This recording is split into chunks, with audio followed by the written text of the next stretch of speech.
All right, everyone, welcome back into another fantasy golf video. Going to be breaking down round 4 here of the Charles Schwab Challenge, getting into the best prop bets as well as the best bets, plus the best showdown picks. Let's go ahead and get into it.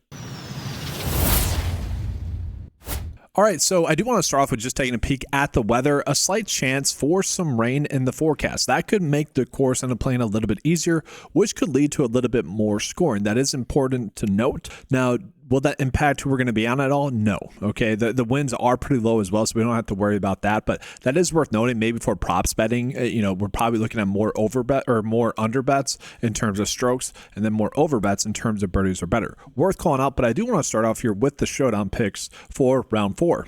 And for round 4, just calling out who are the top round 4 picks. We are starting with Scotty as the number 1 pick, then Ben Griffin, who's currently winning. Probably likely for him to win. Then you got Robert McIntyre, Tommy Fleetwood, a little bit of a disappointment thus far, and he's in a top 10. It's kind of strange, but this kind of felt like a tournament, given how it is shaping out, that it would have been more surprising to see him shoot what he shot today, rather than him going like -2, -3. It kind of, and that probably sounds weird to say with Tommy, I know he hasn't won or not, but compared to the other players in the field that were also playing decently, it would have made more sense for him to at least have a better round than what he had.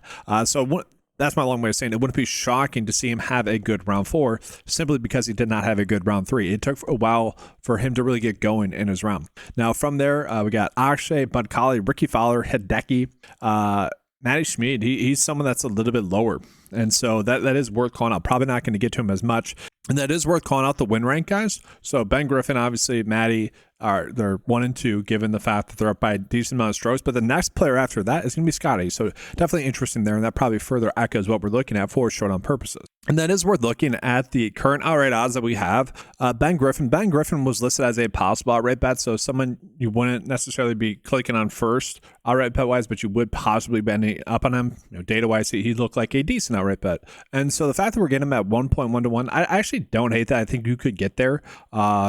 But other than that, if I don't know, do you want to get to Scotty Scheffler 10 to 1? Is he likely to win? Probably not, but you could. The data is also, the odds are kind of backing up that he is the third most likely to win there as well. So interesting to call out. Probably would agree with that, but that also makes me further just want to bet on Ben Griffin if we are looking at live bets. But that's worth calling out as we go ahead and do the 9 to 5 lineup builder here to give you guys kind of what we're looking at lineup path wise.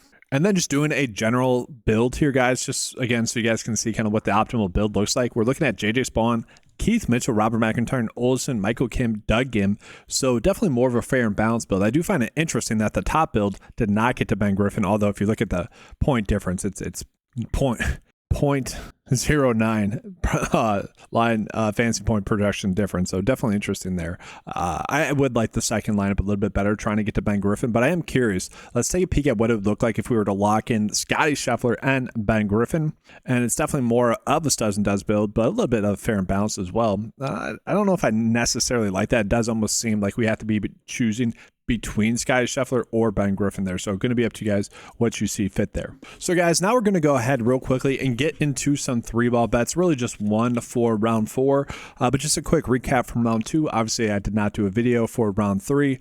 2 for 4, slight profit there, about 0.85 units of profit there, which, we would take 50% 3-ball betting wise any day of the week. Looking at the top one, it's going to be Vince Whaley. Now, we shouldn't go crazy with it. We are losing a little bit of an edge in terms of his likelihood to win compared to the odds, but still not bad. I don't mind that one. But after that, not really worth it. We don't have any other bet that's a 40% likelihood or better to hit.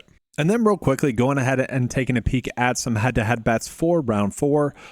Chris Gotterup to beat Adam Svensson is a decent one at -115 on DraftKings and on FanDuel. You can get to that one. Another interesting one would be Hideki to beat Jordan Spieth, -110. And then Kurt Kitayama to beat Emiliano Grillo. So 3 decent bets there. And finally, I would say we got some decent bets. It's been 7 straight videos where I haven't really loved any of the head-to-head bets, especially considering the odds that we're getting. So 3 decent ones. Hopefully these ones end up hitting, obviously. But now let's go ahead and get into the prop bets for round 4. All right, guys, so as I'm recording this video, we are not getting any PrizePicks lines. A little bit annoying there. We are getting some underdog lines, and really what we're being told to do is bet on a lot of the under birdies or better. Now, it did play a little bit easier in terms of the good golfers producing in round 3, just because the weather was a little bit easier. Now, that being said, the scoring does really depend on whether or not those greens and whether or not there is rain in the forecast, and those greens end up being a little bit more receptive, holding a little bit more on some shots where golfers can fire off a little bit more at the pins.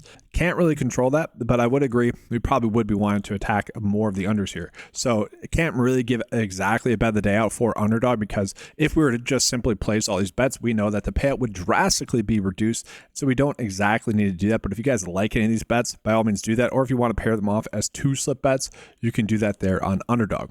Now that's going to do it for this video. Make sure to give a like and subscribe to the channel before you guys leave. If you guys would like access to any of the tools that you saw in this video, make sure to head on over to 9to5sports.com, get access to all the tools on the website for just $10 a month. That includes the fancy golf tools as well as PrizePicks and Underdog prop betting tools for various other sports as well. Thank you for watching. Good luck with your bets, and I'll see you guys on Monday for another Core Plays video. Thanks for watching. Good luck, and as always, let's keep cashing.